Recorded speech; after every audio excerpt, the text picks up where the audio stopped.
नमस्कार दोस्तों, डेट है आज की 16 अप्रैल 2022 और स्वागत है आपका एडिटोरियल डिस्कशन में। आज 3 इश्यूज हम डिस्कस करेंगे। सबसे पहले हम डिटेल से आर्टिकल डिस्कस करेंगे ड्यूल डिग्री एकेडमिक प्रोग्राम से संबंधित। यूजीसी की हाल ही में गाइडलाइंस आई हैं ड्यूल डिग्री प्रोग्राम से संबंधित। आर्टिकल आज आया है, छोटा है, लेकिन अलग अलग न्यूज़पेपर से पॉइंट्स निकाल के हम इस इशू को डिस्कस करेंगे। नेक्स्ट आर्टिकल हम डिस्कस करेंगे हिंदू का ही, food vaccine as a right से संबंधित। टीबी पेशेंट्स के लिए अच्छे न्यूट्रिशन की कितनी ज़्यादा जरूरत है, उससे संबंधित ये आर्टिकल है। तीसरा आर्टिकल इंडियन एक्सप्रेस का हम डिस्कस करेंगे data divide between citizens and state से संबंधित। कोट है आज का सोक्रेटिस का, only true wisdom is in knowing you know nothing. ये देखो जो कोट है ना, अलग अलग फॉर्म में प्रेजेंट किया जाता है। जैसे कि सोक्रेटिस का एक और कोट जो फेमस है, जितना ज़्यादा मैं जानता हूं उतना ही मुझे पता लगता है कि मैं कितना कम जानता हूं। आपने देखा होगा कुछ लोग थोड़ी सी नॉलेज प्राप्त करते हैं, थोड़ी सी नॉलेज प्राप्त करते ही घमंड हो जाता है, उन्हें लगता है कि उन्हें बहुत ज़्यादा पता है।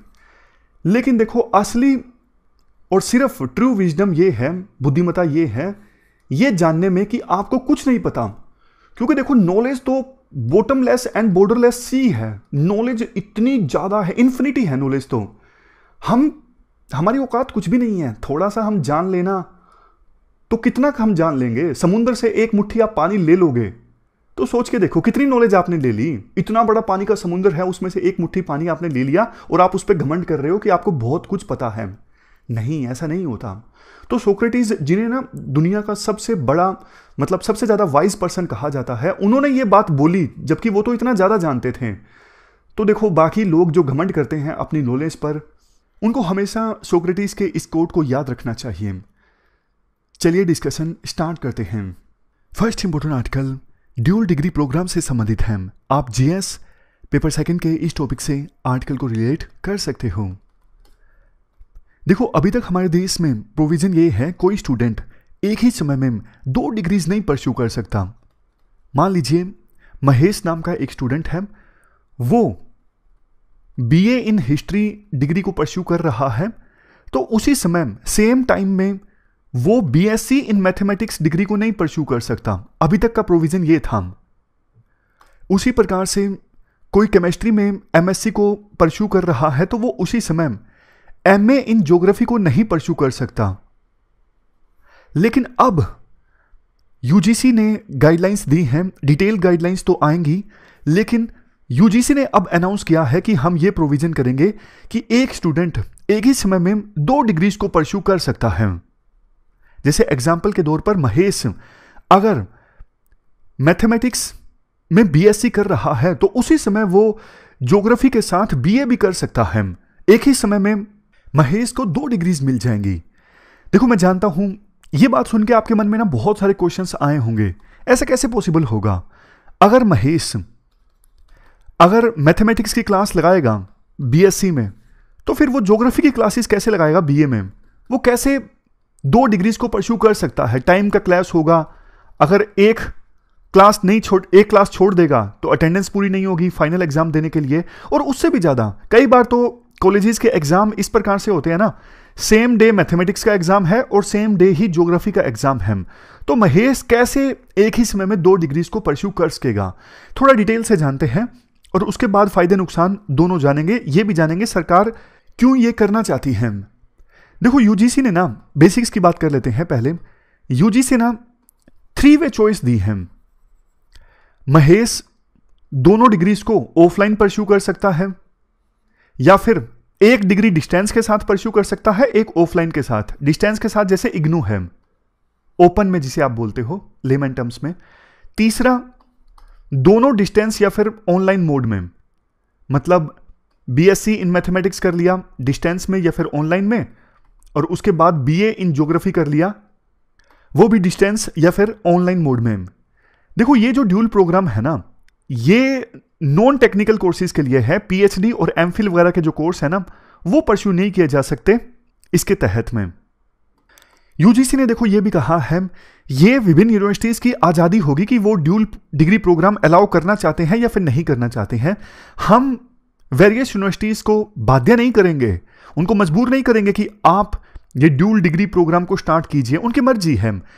अगर किसी यूनिवर्सिटी की स्टैट्यूटरी जो बॉडी है वो अलाउ करती है तो कोई यूनिवर्सिटी ड्यूल डिग्री प्रोग्राम के लिए ऑप्ट कर सकती है। अगर देखो बात करें सरकार का क्या कहना है, क्यों उन्होंने ये अलाउ किया। सरकार का देखो ये मानना है, आज का जो समय है ना बहुत कॉम्पिटिटिव वर्ल्ड है, तो अगर कोई स्टूडेंट एक ही समय में अलग अलग डिसिप्लिन्स में एजुकेशन अगर हासिल करेगा तो उसका पर्सपेक्टिव और ज्यादा वाइडन हो जाएगा, उसको और ज्यादा एक्सपोजर मिल जाएगा, उसके पास और ज्यादा स्किल्स होंगी और वो एम्प्लॉयमेंट हासिल करने के लिए और ज्यादा एलिजिबल हो जाएगा। एक फायदा इसका यह भी होगा, अभी तक जो इंडियन एजुकेशन सिस्टम पर एक आरोप यह लगता है ना, विभिन्न स्ट्रीम्स सिलोज में चलती हैं। जैसे आईआईटी वाले जो स्टूडेंट्स हैं उनको ह्यूमैनिटीज का ज्यादा ज्ञान नहीं होता, और जो ह्यूमैनिटीज वाले स्टूडेंट्स हैं उनको साइंस रिलेटेड चीजों की ज्यादा इंफॉर्मेशन नहीं होती। तो सिलोज में हमारी एजुकेशन चलती है, कंपार्टमेंटलाइजेशन है, वो कंपार्टमेंटलाइजेशन दूर होगा। और वैसे भी नेशनल एजुकेशन पॉलिसी 2020 ने यह कहा है हमारे एजुकेशन सिस्टम में इंटरडिसिप्लिनरी अप्रोच या फिर यूं कहें मल्टी डिसिप्लिनरी अप्रोच फॉलो करना जरूरी है। यानी स्टूडेंट को एक ही समय में मल्टीपल डिसिप्लिन्स का ज्ञान हो, वो ज्ञान काफी ज्यादा आएगा आगे जाके जब वो जॉब करेगा या फिर खुद से कोई अपना बिजनेस करेगा।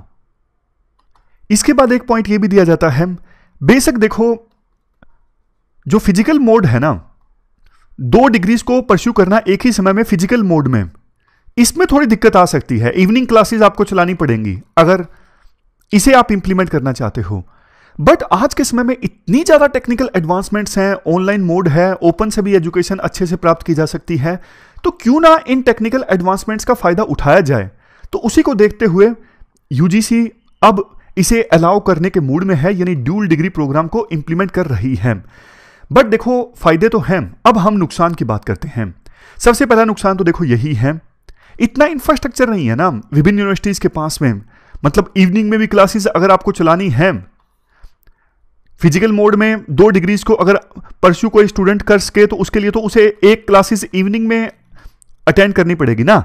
तो इवनिंग में अगर यूनिवर्सिटी क्लास स्टार्ट करेगी उसके लिए एक्स्ट्रा इंफ्रास्ट्रक्चर चाहिए, एक्स्ट्रा टीचर्स चाहिए, बहुत कुछ एक्स्ट्रा चाहिए। तो इतना इंफ्रास्ट्रक्चर होता नहीं है। दूसरी चीज, कुछ एक्सपर्ट्स ये भी बोलते हैं कि देखो इससे क्या होगा, स्टूडेंट्स के पास बस डिग्रीज इंक्रीज हो जाएंगी, वो एम्प्लॉयमेंट के लिए ज्यादा योग्य हो जाएंगे, स्किल्स आ जाएंगी, ऐसा नहीं कहा जा सकता। देखो एक बात हम बार बार डिस्कस करते हैं और आपको भी पता है, काफी कड़वी बात है, हमारा एजुकेशन सिस्टम में जो करिकुलम है ना, मतलब जो सिलेबस है, जो स्टूडेंट्स को पढ़ना होता है वेरियस डिग्रीज में, बहुत पुराना हो चुका है यार। मुझे समझ में नहीं आता ये क्यों नहीं चेंज करते। जैसे इंजीनियरिंग का एग्जांपल लीजिए, इंजीनियरिंग में इलेक्ट्रॉनिक्स एंड कम्युनिकेशन में अभी भी माइक्रो प्रोसेसर पढ़ाते हैं, इतना पुराना हो चुका है कंसेप्ट, इतनी नई नई टेक्नोलॉजिकल एडवांसमेंट्स आ चुकी हैं, सिलेबस में कुछ नहीं है। अब वो स्टूडेंट्स ये सब पढ़ के जाएंगे, टेक्नोलॉजी आज के समय में चेंज हो चुकी है, वो क्या एम्प्लॉयमेंट हासिल करेंगे। मुझे कभी नहीं समझ में आता ये सरकार क्यों नहीं चेंज करती है सिलेबस वगैरह, तभी तो एम्प्लॉयमेंट इंक्रीज होती जा रही है। आप भी इस बात को देखो मानोगे, बहुत सारी कंपनीज और स्टार्टअप्स ऐसे हैं जो जॉब देने के लिए तैयार हैं, उन्हें इनफ कैंडिडेट्स नहीं मिलते, जो कैंडिडेट मिलते हैं उनके पास स्किल्स नहीं होती, उनके पास मतलब उनको बिल्कुल नए जीरो से सिखाना पड़ेगा, जीरो से, ऐसी हालत होती है। तो फिर 4 साल की डिग्री करने का फायदा ही क्या हुआ। पॉइंट समझ गए ना आप। सिर्फ स्टूडेंट्स के पास अगर ज्यादा डिग्रीज होगी इसका मतलब ये नहीं उनकी जॉब आसानी से लग जाएगी। डिग्री से सिर्फ काम नहीं चलेगा, डिपेंड ये करता है कि वास्तव में स्टूडेंट ने क्या सीखा है डिग्री को परस्यू करते वक्त। नेक्स्ट कंसर्न ये भी है, इससे देखो हमारे देश का जो एजुकेशन सिस्टम है ना वो कैओस में आ जाएगा। कुछ यूनिवर्सिटीज इसे अलाउ करेंगी, कुछ यूनिवर्सिटीज नहीं अलाउ करेंगी, बड़ी दिक्कत हो जाएगी। एक कंसर्न ये भी है, अब देखो कई सारे जो कॉलेज होते हैं ना वो अच्छे होते हैं, अब अच्छे अच्छे कॉलेजेस में ना सीट्स जो है ना वो उन लोगों के द्वारा फिल कर ली जाएंगी जो ज्यादा अमीर हैं या फिर एकेडमिकली ज्यादा अच्छे हैं। मतलब एक ही समय में जैसे बीए का कोई अच्छा कॉलेज है, बीएससी का कोई अच्छा कॉलेज है, इकोनॉमिक्स का कोई अच्छा कॉलेज है बीए में, तो देखो जब एक ही स्टूडेंट 2 डिग्रीज एक ही समय में परस्यू करेगा तो किसी की तो सीट छिन जाएगी ना। तो ऐसा ना हो कि कुछ ही स्टूडेंट्स के द्वारा अच्छी सीट्स पर कब्जा कर लिया जाए। तो कुल मिला के आर्टिकल में बोला जाता है देखो इंटेंशन तो अच्छी है, लेकिन इससे लॉजिस्टिक, एडमिनिस्ट्रेटिव और एकेडमिक प्रॉब्लम्स पैदा होंगी। तो ये कंसीडर किया जा सकता है यूजीसी के द्वारा, आप फिजिकल मोड ऑप्शन को छोड़ दीजिए, बाकी जो 2 चीजें हैं ना, फिजिकल विद डिस्टेंस या फिर ओपन, नहीं डिस्टेंस ओपन तो सेम है, फिजिकल विद डिस्टेंस या फिर ऑनलाइन, या फिर एक डिस्टेंस एक ऑनलाइन, इन दोनों को अलाउ कर दीजिए, दोनों फिजिकल वाली चीज को छोड़ सकते हो आप। अल्टरनेटिवली एक और अप्रोच है, 2004 में ना एक रिपोर्ट आई थी जिसमें यह कहा गया था कि अगर कोई स्टूडेंट एक स्ट्रीम में, जैसे इलेक्ट्रॉनिक्स में डिग्री हासिल करने के बाद दूसरी स्ट्रीम में डिग्री हासिल करना चाहता है ना, तो थोड़ा सा गैप होना चाहिए बीच में। और यह किया जा सकता है कि अगर किसी के पास एक स्ट्रीम में ऑलरेडी डिग्री है ना, वो दूसरी स्ट्रीम में हासिल करना चाहता है, तो उसके लिए 4 साल की बजाय 3 साल की या फिर 2 साल की हो, यह जरूर किया जा सकता है। क्योंकि देखो इंजीनियरिंग में पहला साल तो सेम ही होता है सभी स्ट्रीम्स के लिए, इलेक्ट्रॉनिक्स, मैकेनिकल, कंप्यूटर, सबके लिए पहला साल सेम होता है, तो वो पहला साल फिर से ना परस्यू करना पड़े, ऐसा कुछ प्रोविजन किया जा सकता है, ये भी एक ऑप्शन है।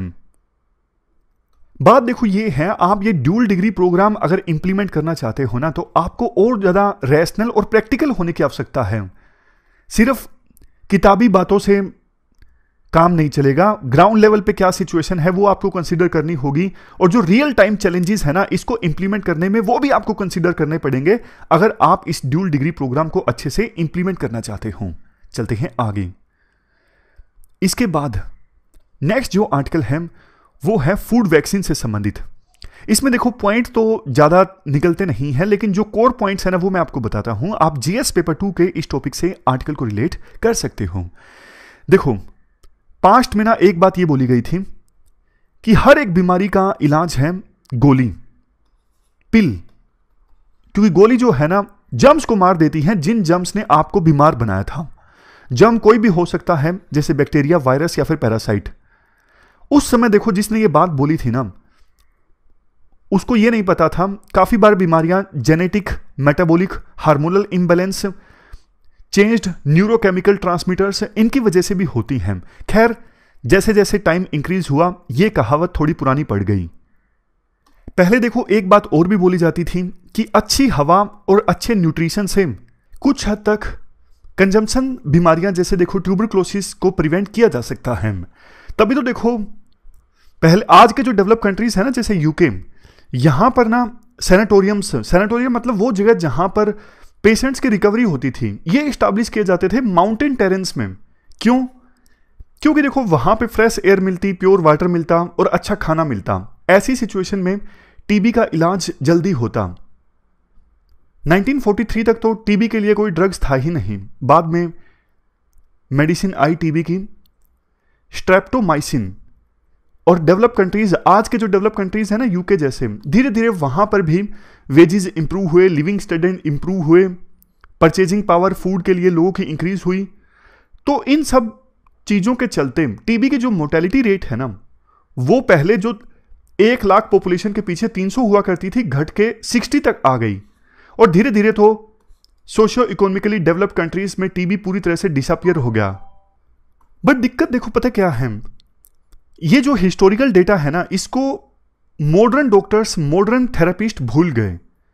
उन्होंने इनिशियली टीबी को कंट्रोल करने की कोशिश की पूरी तरह से वैक्सीन और मेडिसिन की सहायता से, जैसे streptomycin injection, isoniazid and para amino salicylic acid, इनकी सहायता से। लेकिन देखो मॉडर्न थेरेपिस्ट ये भूल गए, आप ये भी कंसीडर कीजिए ना, जो पेशेंट्स हैं वो किस इन्वायरमेंट में रह रहे हैं, उनको खाना मिल भी पा रहा है क्या, नहीं मिल पा रहा है, वो सब चीजें इग्नोर कर गए मॉडर्न थेरेपिस्ट। इसके बाद और नई नई मेडिसिन और वैक्सीन आई, ये सब नाम है। आप एक बार स्लाइड को पॉज करके इनको देख लीजिएगा। एसेंस मैं आपको बताता हूं, राइटर ये बोलना चाहते हैं, ये सारी नई नई मेडिसिन जो आई ना, ये देखो बैक्टीरिया टारगेटेड थी, बैक्टीरिया को टारगेट कर रही थी, लेकिन पेशेंट सेंट्रिक नहीं थी। उनको यह लगता था कि पेशेंट जिम्मेदार है, वो वैक्सीन टाइम पे लेता नहीं है, जिसकी वजह से टीबी ठीक नहीं होता। लेकिन मॉडर्न थेरेपिस्ट ने ना बेसिक चीजें इग्नोर कर दी। आप ये समझने की कोशिश कीजिए पेशेंट कैसे रह रहा है, वो क्या कर रहा है अपना जीवन यापन करने के लिए, खाना भी अफोर्ड कर पा रहा है कि नहीं कर पा रहा है। जब वो उसका स्टैंडर्ड ऑफ लिविंग अच्छा है तभी तो वो ये सारी वैक्सीन ले सकेगा ना, अदरवाइज पेशेंट को भी डर लगेगा, खाना मेरा इतना है नहीं, रात को मुझे भूखा सोना पड़ता है, और इतनी हैवी वैक्सीन अगर मैं लूंगा, मेडिसिन अगर मैं लूंगा तो शरीर और ज्यादा खराब हो जाएगा। तो ये जो मेडिसिन थी ना, उन गरीब पेशेंट्स के लिए सूटेबल थी ही नहीं। इसके बाद राइटर अपना पर्सनल एग्जांपल देते हैं। वो बोलते हैं, बस्तर छत्तीसगढ़ के ट्राइबल एरियाज में ना मैंने सरकार को बोला था, सजेशन दिया था कि आप जो टीबी पेशेंट्स हैं ना उनको थोड़ा न्यूट्रिशनल सप्लीमेंट दीजिए, जैसे राइस, दाल, कुकिंग ऑयल। लेकिन 2 बार मेरे प्रपोजल को रिजेक्ट कर दिया गया, ये बोल के कि कोई प्रूवन स्टडी नहीं है जिसमें यह कहा जाए कि अच्छा न्यूट्रिशन अगर दिया जाए तो उससे टीबी पेशेंट्स जो हैं उनको राहत पहुंचेगी, वो जल्दी ठीक होंगे। लेकिन राइटर कहते हैं ऐसा नहीं है। देखो, वो 2 स्टडीज का जिक्र करते हैं। देखो, ये जो बिल्कुल स्टडीज है ना, ये रिसर्च संबंधित चीजें ज्यादा हैं, हमारे आंसर्स राइटिंग में काम आने वाली नहीं है। जैसे एग्जाम्पल के तौर पर वो बोलते हैं, डॉक्टर JB मैकडोगल ने ये कहा था, इंडिविजुअल का न्यूट्रिशन जो है वो मोस्ट इंपॉर्टेंट फैक्टर है टीबी को प्रिवेंट करने में। उसी प्रकार से नीचे वो एक और स्टडी का जिक्र करते हैं। तो ये सब स्टडीज आपको याद रखने की आवश्यकता नहीं है। मतलब राइटर अपनी बात सच साबित करना चाहते हैं, मैंने जो सजेशन दिया था वो सही था, इन स्टडीज में देख लीजिए, विभिन्न साइंटिस्ट ने भी वही बात बोली जो मैंने बोली थी। इसके बाद अगला पॉइंट ये आता है, इंडिया में देखो अभी टीबी के 2.8 मिलियन यानी 28 लाख एक्टिव केसेस हैं, और ये जो डिजीज है ना गरीबों का डिजीज है। कैसे? देखो, 3 गुना ज्यादा चांसेस हैं कि गरीब जो हैं वो ट्रीटमेंट के लिए जाएंगे, टीबी के ट्रीटमेंट के लिए, और 4 गुना कम चांसेस हैं कि वो अपने टीबी का जो ट्रीटमेंट है वो कंप्लीट करवाएंगे। ये WHO का डेटा है 2002 का। इसके बाद राइटर बोलते हैं, जो बात मैं पहले बोलता था वो धीरे धीरे सरकार को समझ में आई। 2014 में डॉक्टर अनुराग भार्गव के द्वारा एक रिसर्च की गई थी जिसमें उन्होंने ये बोला कि अडल्ट पॉपुलेशन में जो अंडर न्यूट्रिशन होता है ना, मतलब न्यूट्रिशन की कमी होती है, ये मेजर फैक्टर रिस्पॉन्सिबल है इंडिया में टीबी की महामारी के लिए। उसके बाद मिनिस्ट्री ऑफ हेल्थ की सेंट्रल टीबी डिवीजन एक डॉक्यूमेंट के साथ आई, guidance document nutritional care and support for patients with tuberculosis. ये 2016 की बात है। इसके बाद 2019 में ग्लोबल टीबी रिपोर्ट ने ये आइडेंटिफाई किया कि मालन्यूट्रिशन जो है वो single most associated risk factor है टीबी के डेवलपमेंट के लिए। इसके बाद विभिन्न सरकारों ने और सिविल सोसाइटी के लोगों ने कुछ इनिशिएटिव स्टार्ट किए, जैसे जन स्वास्थ्य सहयोग, ये एक ऑर्गेनाइजेशन है। इन्होंने टीबी पेशेंट्स को एग्स, मिल्क पाउडर, दाल, बंगाल ग्राम, ग्राउंड नट्स, कुकिंग ऑयल, ये सब प्रोवाइड करना स्टार्ट किया। छत्तीसगढ़ ने ग्राउंड नट्स, मूंग दाल, सोया ऑयल, इन सब की सप्लाई स्टार्ट की। और नेशनल हेल्थ मिशन के अंतर्गत निक्षय पोषण योजना स्टार्ट की गई, जिसमें टीबी पेशेंट्स को हर महीने 500 रुपए दिए जाते हैं खाना खरीदने के लिए। बट देखो, ये मदद जो है जरूरी तो है, लेकिन न्यूट्रिशन के बारे में आप एजुकेशन भी दीजिए टीबी पेशेंट्स को, उनको काउंसलिंग भी दीजिए ताकि वो इन पैसों का, इन मदद का सही ढंग से इस्तेमाल कर सकें।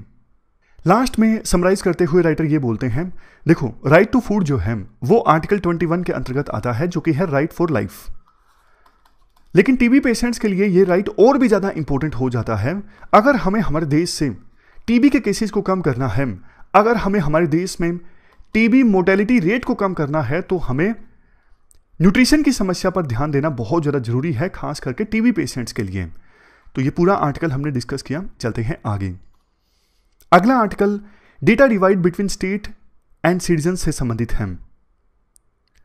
आप GS पेपर 2 के इस टॉपिक से आर्टिकल को रिलेट कर सकते हो। क्या कंटेस्ट है? देखो, इस साल जो इकोनॉमिक सर्वे रिलीज हुआ ना, उसमें कहा गया अगर हमें स्टेट की इकोनॉमी का बेटर असेसमेंट करना है ना, तो इसके लिए डेटा की क्वांटिटी और डेटा की क्वालिटी को इंप्रूव करना जरूरी है। अगर आपके पास अच्छा डेटा होगा तभी तो आप साफ साफ बता सकते हो ना देश की इकोनॉमी कितनी ग्रोथ रेट से आगे बढ़ेगी, क्या सिचुएशन देश में रहने वाली है। बट देखो, सरकार ना कुछ खास कर नहीं रही है इस डोमेन में। खास करके जो डेटा इवन सरकार के पास होता है ना, वो डेटा इवन सिटीजन्स के लिए भी रिलीज नहीं किया जाता है। सिटीजन्स के पास अगर डेटा हो तो सिटीजन्स भी बेहतर नैरेटिव बना सकते हैं, उन्हें भी पता लग सकता है जो पॉलिसीज सरकार लॉन्च कर रही है उनका कितना फायदा हो रहा है, कितना नुकसान हो रहा है। लेकिन नहीं, सरकार इस मामले में चुप्पी अपनाए हुए है। इवन जो यूजुअल सर्वेज होते हैं ना, उनका डेटा रिलीज करने में भी सरकार बहुत समय लगा देती है। जैसे देखो, कंजप्शन सर्वे 2017-18 का जो डेटा है ना, सरकार ने अभी तक नहीं रिलीज किया है। काफी देर से सरकार डेटा रिलीज करती है, तब तक डेटा की जो रिलेवेंस है वो खत्म हो जाती है। सोच के देखिए, 2017-18 के कंजप्शन सर्वे का डेटा अभी तक रिलीज नहीं किया है, 2025 में जाके सरकार करेगी तो उसकी क्या रिलेवेंस रहेगी फिर 10 साल बाद। Even first periodic labour force survey का जो डेटा है ना, सरकार ने 2019 के जनरल इलेक्शंस के बाद रिलीज किया। क्यों, वो आपको भी पता है। सरकार नहीं चाहती थी कि सर्वे की फाइंडिंग्स का इलेक्शन में किसी प्रकार का कोई नुकसान हो। देखो, आमतौर पे ना यही फैक्टर रिस्पॉन्सिबल होता है जिस वजह से विभिन्न सरकारें कोई सर्वे का, फॉर एग्जांपल सेंसस का डेटा है, सोशो इकोनॉमिक कास्ट सेंसस का डेटा पूरी तरह से आज भी रिलीज नहीं हुआ है। क्यों? लगता है सरकार को अगर रिलीज होगा तो हमें हो सकता है पॉलिटिकली नुकसान होगा, इस वजह से विभिन्न सरकारें नहीं रिलीज करती हैं। लेकिन नुकसान किसका होता है? सिटीजन्स का। और देखो, इससे भी ज्यादा बहुत बार तो ना सरकार क्या करती है, जो साइंटिफिक डेटा है ना उसको अंडरमाइन कर देती है। जैसे एनुअल सर्वे ऑफ इंडस्ट्रीज, ये एक सिस्टमेटिकली डिजाइन सर्वे है हमारे देश में इंडस्ट्रियल सेक्टर की जीडीपी का एस्टिमेशन लगाने के लिए। लेकिन गवर्नमेंट इस पर रिलाई नहीं करती, गवर्नमेंट अनवेरिफाइड डेटा पर रिलाई करती है संबंधित पॉलिसीज बनाने के लिए। तो ये कितना ज्यादा दुख की बात है। यहां पर देखो, लिख भी रखा है, गवर्नमेंट आज के समय में सेल्फ रिपोर्टेड अनवेरिफाइड डेटा जो सबमिट किया जाता है मिनिस्ट्री ऑफ कॉर्पोरेट अफेयर्स को, उस पर रिलाई करती है, और ये 2011 से चला आ रहा है। तो एएसआई जो एक इंपॉर्टेंट सर्वे है ना, एनुअल सर्वे ऑफ इंडस्ट्रीज, ये तो अब जैसे रिडंडेंट हो गया है, इसका कोई फायदा ही नहीं है, इसका कोई यूज ही नहीं है। इसके बाद और भी इंपॉर्टेंट क्षेत्रों में डेटा की भारी कमी है। जैसे माइग्रेशन का डोमेन आप देख लीजिए, कितना माइग्रेशन होता है, कहां से कहां तक, इस बारे में कोई डेटा नहीं है। माइग्रेंट वर्कर्स संबंधित डेटा अगर अच्छे से होता तो कोविड महामारी के दौरान माइग्रेंट वर्कर्स को अच्छे से राहत पहुंचाई जा सकती थी। इवन वाटर एंड सैनिटेशन सर्वे का जो डेटा है, ये 2018 के बाद से रिलीज नहीं हुआ है। लास्ट में राइटर के द्वारा ये बोला जाता है, ये जो देखो डेटा डिवाइड है ना स्टेट और सिटीजन्स के बीच में, स्टेट के पास ज़्यादा डेटा होता है, सरकारें डेटा छुपा के रखती हैं, और सिटीजन्स के पास डेटा नहीं होता। ये तो डेमोक्रेसी के लिए नुकसान पहुंचाने वाली बात है। फिर डेमोक्रेसी की जो डेफिनेशन है, government by the people for the people of the people, कहां हुई? डेटा तो आप सिटीजन्स को दे नहीं रहे हो, सिटीजन्स को आप सब्जेक्ट समझ रहे हो। ब्रिटिश सरकार इस प्रकार से बिहेव किया करती थी सिटीजन्स के साथ। आज की सरकार जो है वो तो लोगों की अपनी सरकार है, वो क्यों सिटीजन्स के साथ ऐसा करती है? क्यों नहीं डेटा दे देती सारी के सारा सिटीजन्स को, ताकि सिटीजन्स भी उस डेटा का इस्तेमाल करके अपने नैरेटिव तय कर सकें, अपनी रिसर्च कर सकें, और विभिन्न कामों में उस डेटा का यूज कर सकें। तो ये हमने पूरा आर्टिकल डिस्कस किया, data divide between citizens and state से संबंधित। हमारी आज की इस डिस्कशन में इतना ही है। 3 इश्यूज आज हमने डिटेल से डिस्कस किए। Thank you very much for discussion.